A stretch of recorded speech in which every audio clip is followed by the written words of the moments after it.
사랑하는 성도님들, 오늘 아침 일어나서 거울을 보며 이런 생각이 드신 적이 있으십니까? 내 믿음이 정말 진짜일까? 어려운 일이 닥칠 때마다 흔들리는 이 마음이 과연 하나님께서 기뻐하시는 믿음일까 하는 의문 말입니다. 요즘 같은 시대에 살면서 참 많은 것들이 우리의 믿음을 시험합니다. 경제적인 어려움, 건강의 문제, 가족 간의 갈등, 그리고 끊임없이 변화하는 세상의 가치관들이 우리를 혼란스럽게 만들지 않습니까? 때로는 기도해도 응답이 오지 않는 것 같고 성경을 읽어도 마음에 와 닿지 않을 때가 있습니다.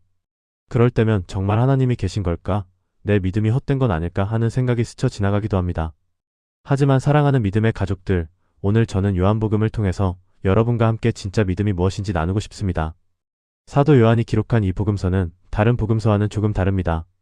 마태, 마가, 누가복음이 예수님의 행적을 중심으로 기록했다면 요한복음은 예수님이 누구신지, 그분을 믿는다는 것이 무엇인지에 초점을 맞추고 있습니다. 특히 요한복음에는 믿음에 대한 깊이 있는 통찰이 담겨 있어서 오늘날 우리가 어떤 믿음을 가져야 할지 명확하게 보여줍니다. 오늘 저는 요한복음에서 발견할 수 있는 4가지 믿음의 모습을 여러분과 나누려고 합니다. 이 4가지를 통해서 여러분의 믿음이 더욱 견고해지고 흔들리지 않는 반석 같은 신앙을 갖게 되시기를 간절히 소망합니다. 그 첫 번째는 기적을 보고 믿는 믿음이 아니라 말씀 자체를 믿는 순전한 믿음입니다. 두 번째는 단순한 지식이 아니라 인격적인 만남을 통한 살아있는 믿음입니다. 세 번째는 자기 뜻이 아니라 하나님의 뜻에 순종하는 겸손한 믿음입니다. 그리고 네 번째는 죽음조차 두려워하지 않는 영원한 믿음입니다. 자, 그럼 지금부터 함께 요한복음의 깊은 샘물에서 믿음의 보화를 길어 올려보시지 않겠습니까? 첫 번째로 요한복음이 우리에게 보여주는 진정한 믿음은 표적이나 기적을 보고 믿는 것이 아니라 말씀 자체를 믿는 순전한 믿음입니다. 요한복음 4장에 보면 가나의 혼인 잔치에서 물을 포도주로 바꾸신 기적 이후에 가버나움에서 일어난 놀라운 사건이 기록되어 있습니다. 왕의 신하 한 사람이 자기 아들이 죽어가고 있다는 소식을 듣고 예수님을 찾아옵니다. 그런데 이때 예수님께서 하신 말씀이 참으로 인상적입니다. 요한복음 4장 48절에서 예수님은 이렇게 말씀하십니다. 예수께서 이르시되 너희는 표적과 기사를 보지 못하면 도무지 믿지 아니하리라. 이 말씀을 들은 왕의 신하는 어떻게 반응했을까요? 자칫 기분이 상할 수도 있었겠지만 그는 계속해서 간청합니다. 주여, 내 아이가 죽기 전에 내려오소서. 그때 예수님께서 말씀하십니다. 가라, 내 아들이 살아있다. 여기서 중요한 것은 그 다음입니다. 요한복음 4장 50절을 보십시오. 그 사람이 예수께서 하신 말씀을 믿고 가더니. 사랑하는 성도님들, 이것이 바로 순전한 믿음입니다. 왕의 신하는 아직 아무것도 보지 못했습니다. 아들이 낳았다는 확인도 받지 못했습니다. 의사의 진단서도 없고 증인도 없었습니다. 오직 예수님의 말씀만 있었을 뿐입니다. 그런데 그는 그 말씀을 믿고 갔습니다. 오늘날 우리는 어떻습니까? 우리도 때로는 하나님께 무언가를 요청하면서 표적을 구하지 않습니까? 하나님, 정말 제 기도를 들으셨다면 이런 징조를 보여주세요. 주님, 이것이 정말 주님의 뜻이라면 이런 일이 일어나게 해주세요. 물론 하나님께서 때로는 표적을 통해서도 역사하십니다. 하지만 진정한 믿음은 표적이나 기적을 보고 믿는 것이 아니라 하나님의 말씀 자체를 신뢰하는 것입니다. 성경은 하나님의 말씀입니다. 그 말씀 속에는 하나님의 약속이 담겨 있습니다. 수고하고 무거운 짐 진 자들아, 다 내게로 오라. 내가 너희를 쉬게 하리라. 너희가 내 이름으로 무엇을 구하든지 내가 행하리라. 세상 끝날까지 너희와 항상 함께 있으리라. 이런 약속들을 우리가 어떻게 받아들이고 있습니까? 눈으로 보고 손으로 만질 수 있는 증거가 있어야만 믿으시겠습니까? 아니면 하나님의 말씀 그 자체를 신뢰하시겠습니까? 작년에 제가 만난 한 성도님의 이야기를 들려드리겠습니다. 그분은 사업이 어려워져서 거의 파산 직전까지 갔었습니다. 은행에서는 대출을 거절당하고 주변 사람들은 모두 등을 돌렸습니다. 그런데 그분은 매일 아침 하나님의 말씀을 붙들고 기도했습니다. 나의 하나님이 그리스도 예수 안에서 영광 가운데 그 풍성한 대로 너희 모든 쓸 것을 채우시리라. 이 빌립보서 4장 19절 말씀을 매일 고백했습니다. 아무런 변화가 보이지 않았지만 그분은 계속해서 이 말씀을 믿었습니다. 그리고 6개월 후 정말 놀라운 일이 일어났습니다. 전혀 예상하지 못했던 곳에서 투자 제안이 들어온 것입니다. 그분은 지금도 간증합니다. 목사님, 저는 그때 아무것도 보지 못했지만 말씀을 믿었어요. 그것이 제 인생을 바꿨습니다. 사랑하는 믿음의 가족들, 이것이 바로 순전한 믿음입니다. 보이는 것에 의존하지 않고 하나님의 말씀 그 자체를 신뢰하는 믿음 말입니다. 오늘부터 여러분도 이런 믿음을 연습해 보시기 바랍니다. 성경을 읽을 때마다 하나님, 이 말씀이 제게 하시는 약속임을 믿습니다 하고 고백해 보세요. 어려운 상황이 닥쳤을 때도 주님의 말씀이 제 상황보다 더 크고 확실합니다 하고 선포해 보세요. 그러면 여러분은 왕의 신하와 같은 놀라운 경험을 하게 될 것입니다. 두 번째로, 요한복음이 우리에게 보여주는 믿음은 단순한 지식이 아니라 인격적인 만남을 통한 살아있는 믿음입니다. 요한복음 1장에 보면 나다나엘이라는 제자가 등장합니다. 빌립이 나다나엘에게 와서 우리가 모세가 율법에 기록하였고 여러 선지자가 기록한 그 일을 만났으니 요셉의 아들 나사렛 예수니라 하고 전합니다. 그러자 나다나엘이 뭐라고 대답합니까? 나사렛에서 무슨 선한 것이 날 수 있느냐? 나다나엘은 성경에 해박한 사람이었습니다. 구약 성경을 잘 알고 있었고 메시아에 대한 지식도 풍부했습니다. 하지만 그의 지식은 편견으로 가득 차 있었습니다. 나사렛 같은 시골에서 메시아가 나올 리 없어. 이것이 바로 지식만 있고 만남이 없는 믿음의 한계입니다. 그런데 빌립이 그에게 뭐라고 말합니까? 와서 보라. 나다나엘은 반신반의하며 예수님을 만나러 갔습니다. 그리고 그 순간 놀라운 일이 일어납니다. 요한복음 1장 47절부터 보십시오. 예수께서 나다나엘이 자기에게 오는 것을 보시고 그를 가리켜 이르시되 보라, 이는 참으로 이스라엘 사람이라 그 속에 간사한 것이 없도다. 나다나엘이 깜짝 놀라서 묻습니다. 어떻게 나를 아시나이까? 그때 예수님께서 대답하십니다. 빌립이 너를 부르기 전에 내가 무화과나무 아래에 있을 때 보았노라. 이 말씀을 듣는 순간 나다나엘의 인생이 바뀝니다. 요한복음 1장 49절에서 그는 이렇게 고백합니다. 랍비여, 당신은 하나님의 아들이시오. 당신은 이스라엘의 임금이로소이다. 사랑하는 성도님들, 무엇이 나다나엘을 변화시켰을까요? 새로운 지식을 얻어서일까요? 아닙니다. 예수님과의 인격적인 만남 때문입니다. 예수님께서 자기를 개인적으로 아시고 관심을 가져주시고 사랑해 주신다는 것을 체험한 것입니다. 오늘날 많은 성도들이 나다나엘의 첫 번째 상태에 머물러 있지 않습니까? 성경 지식은 많습니다. 신학적 이론도 잘합니다. 교회 역사도 꿰고 있습니다. 하지만 예수님과의 개인적이고 인격적인 만남은 부족합니다. 머리로는 알지만 가슴으로는 모르는 상태 말입니다. 진정한 믿음은 정보의 축적이 아니라 관계의 깊이입니다. 예수님을 아는 것이 아니라 예수님과 함께 사는 것입니다. 그분의 사랑을 이론으로 아는 것이 아니라 매일의 삶 속에서 체험하는 것입니다. 제가 목회하면서 만난 한 집사님의 간증을 들려드리겠습니다. 그분은 신학교까지 졸업하신 분이었는데 어느 날 갑자기 깊은 우울증에 빠지셨습니다. 아무 이유 없이 절망감이 밀려오고 하나님이 멀게만 느껴졌습니다. 그때까지 그분은 성경 지식으로 신앙생활을 해오셨던 것입니다. 하나님이 사랑이시다라는 것을 머리로는 알고 있었지만 가슴으로는 느끼지 못했습니다. 그런데 어느 날 새벽 기도회에서 기도하는 중에 예수님을 만났습니다. 환상을 본 것도 아니고 음성을 들은 것도 아닙니다. 다만 기도하는 중에 예수님의 사랑이 마음 깊이 느껴진 것입니다. 아, 예수님이 정말 나를 사랑하시는구나. 이 모든 어려움 속에서도 나와 함께 계시는구나. 그 순간부터 그분의 신앙이 완전히 달라졌습니다. 같은 성경 말씀이지만 이전과는 전혀 다르게 와 닿았습니다. 같은 찬양이지만 가슴 깊은 곳에서 울려 퍼졌습니다. 그분은 지금도 간증합니다. 목사님, 저는 그때까지 예수님에 대해서 알고만 있었어요. 하지만 그날 이후로는 예수님과 함께 살고 있어요. 사랑하는 믿음의 가족들, 여러분의 믿음은 어떠하십니까? 예수님에 대한 지식으로 끝나고 있지는 않으십니까? 오늘부터 나다나엘처럼 예수님과의 인격적인 만남을 추구해 보시기 바랍니다. 기도할 때 단순히 요청만 하지 마시고 예수님과 대화해 보세요. 주님, 오늘 하루 어떻게 지내셨어요? 제가 무엇을 잘못했는지 말씀해 주세요. 성경을 읽을 때도 정보 수집이 아니라 주님과의 만남의 시간으로 여기세요. 주님, 이 말씀을 통해서 저에게 무엇을 말씀하려고 하시나요? 그러면 여러분도 나다나엘과 같은 고백을 하게 될 것입니다. 예수님은 정말 하나님의 아들이시오. 내 인생의 왕이십니다. 세 번째로, 요한복음이 우리에게 보여주는 믿음은 자기 뜻이 아니라 하나님의 뜻에 순종하는 겸손한 믿음입니다. 요한복음 6장에 보면 오병이어의 기적이 기록되어 있습니다. 많은 사람들이 이 기적을 보고 예수님을 왕으로 만들려고 합니다. 그런데 예수님께서는 그들을 피해서 산으로 올라가십니다. 다음날 사람들이 예수님을 찾아와서 다시 표적을 요구합니다. 그때 예수님께서 하신 말씀이 참으로 중요합니다. 요한복음 6장 38절을 보십시오. 내가 하늘에서 내려온 것은 내 뜻을 행하려 함이 아니요 나를 보내신 이의 뜻을 행하려 함이로라. 예수님께서는 자기 뜻대로 사신 것이 아니라 하나님 아버지의 뜻에 순종해서 사셨습니다. 심지어 십자가 앞에서도 내 뜻대로 마시옵고 아버지의 뜻대로 하옵소서 하고 기도하셨습니다. 그런데 요한복음 6장에서 군중들은 어떻게 반응합니까? 그들은 예수님께서 하늘에서 내려온 떡이라고 말씀하시자 불평하기 시작합니다. 이는 요셉의 아들 예수가 아니냐? 그 부모를 우리가 아는데 자기가 지금 어찌하여 하늘에서 내려왔다 하느냐? 그들은 자기들의 생각과 기대에 맞지 않는 예수님의 말씀을 받아들이지 못했습니다. 자기들이 원하는 메시아상이 있었고 예수님께서 그것을 충족시켜 주기를 바랐습니다. 하지만 예수님께서는 그들의 기대와는 다른 길을 가셨습니다. 정치적인 메시아가 아니라 영적인 구원자의 길을 가셨습니다. 그 결과 요한복음 6장 66절에 보면 그때부터 그의 제자 중에서 많은 사람이 떠나가고 다시 그와 함께 다니지 아니하더라고 기록되어 있습니다. 사랑하는 성도님들, 이것이 바로 우리가 빠지기 쉬운 함정입니다. 우리는 때로 하나님을 우리 뜻대로 움직이려고 하지 않습니까? 하나님, 제가 원하는 것은 이것입니다. 이렇게 해주세요.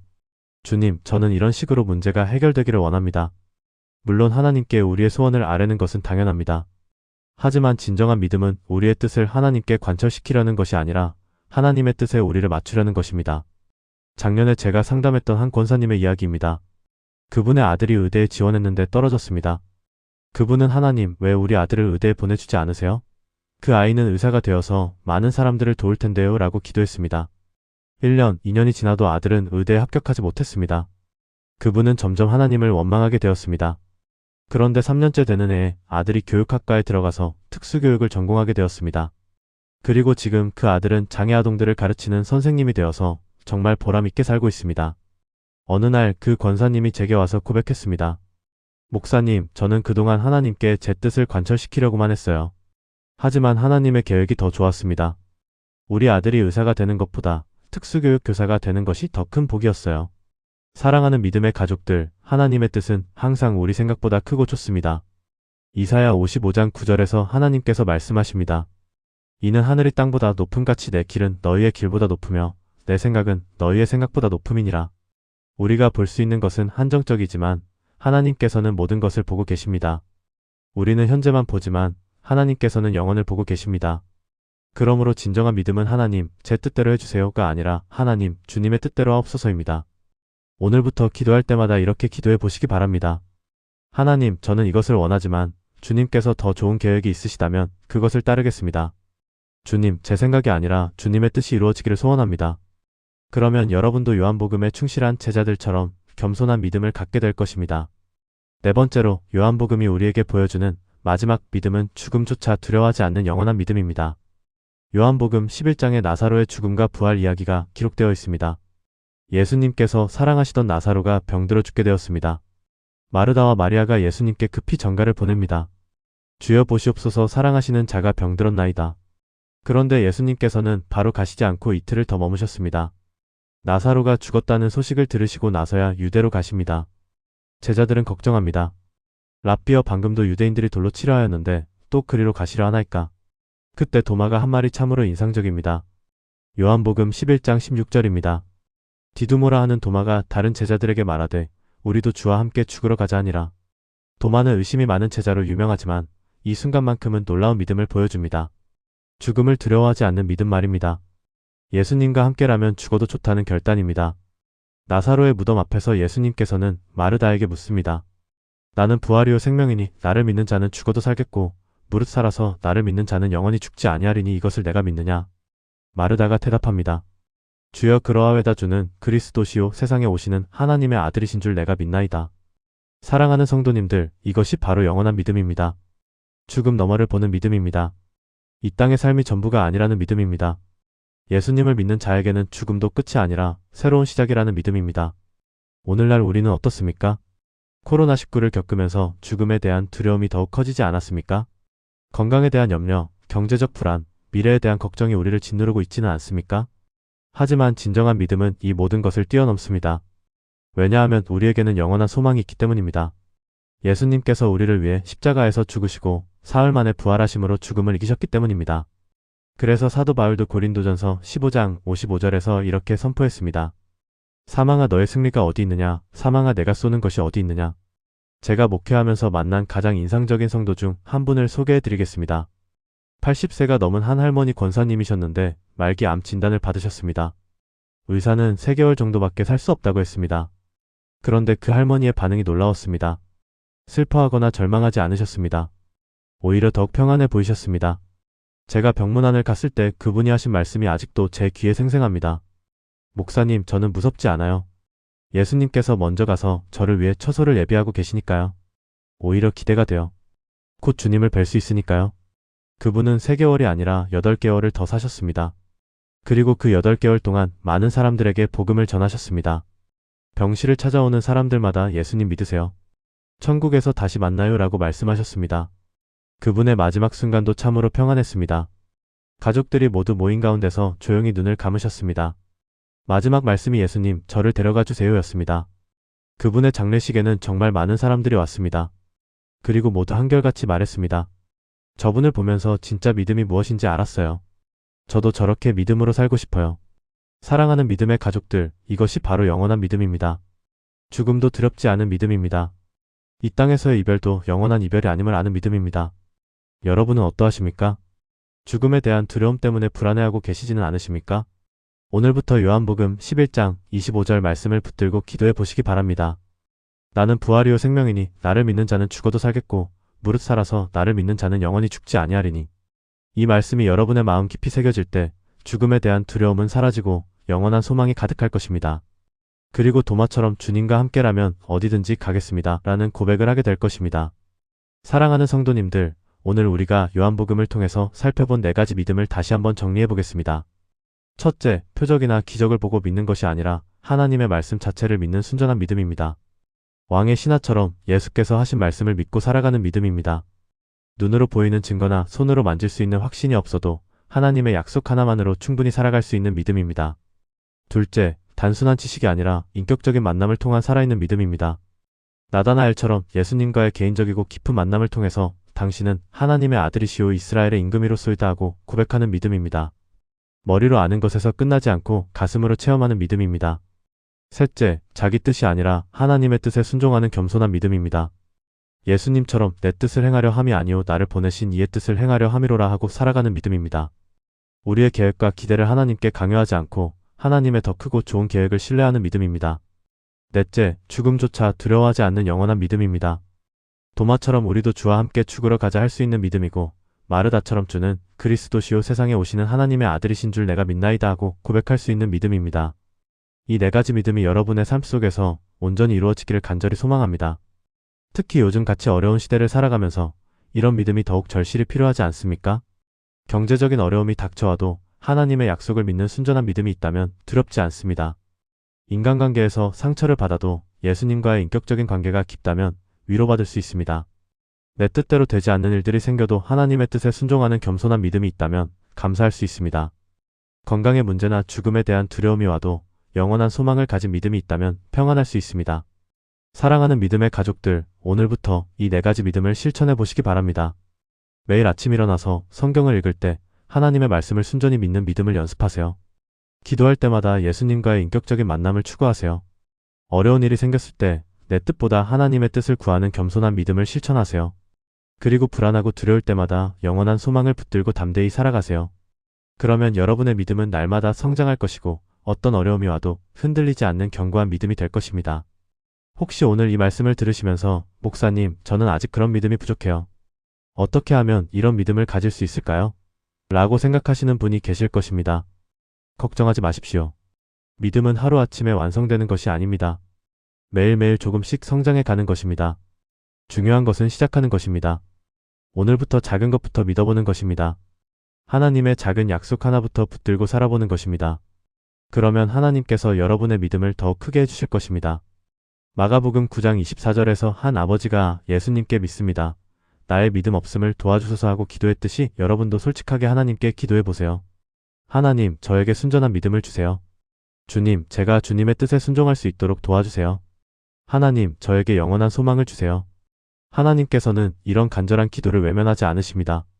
반드시 응답해 주시고 여러분의 믿음을 성장시켜 주실 것입니다. 또한 이런 믿음은 혼자서만 가질 수 있는 것이 아닙니다. 믿음의 공동체 안에서 서로 격려하고 도우면서 함께 성장해 나가는 것입니다. 오늘 이 말씀을 들으신 후에 댓글로 여러분의 믿음의 고백을 나누어 보시기 바랍니다. 저는 하나님의 말씀을 순전히 믿겠습니다. 저는 예수님과 더 깊은 관계를 맺고 싶습니다. 저는 하나님의 뜻에 순종하며 살겠습니다. 저는 영원한 소망을 가지고 담대히 살겠습니다. 이런 고백들이 서로에게 큰 격려가 될 것입니다. 그리고 어려울 때마다 서로 기도해주고 도와주면서 함께 믿음의 길을 걸어가시기 바랍니다. 사랑하는 성도님들, 요한복음에서 배운 이 4가지 믿음이 여러분의 삶 속에서 온전히 이루어지시기를 간절히 축복합니다. 순전한 믿음으로 하나님의 약속을 붙들고 살아가시기 바랍니다.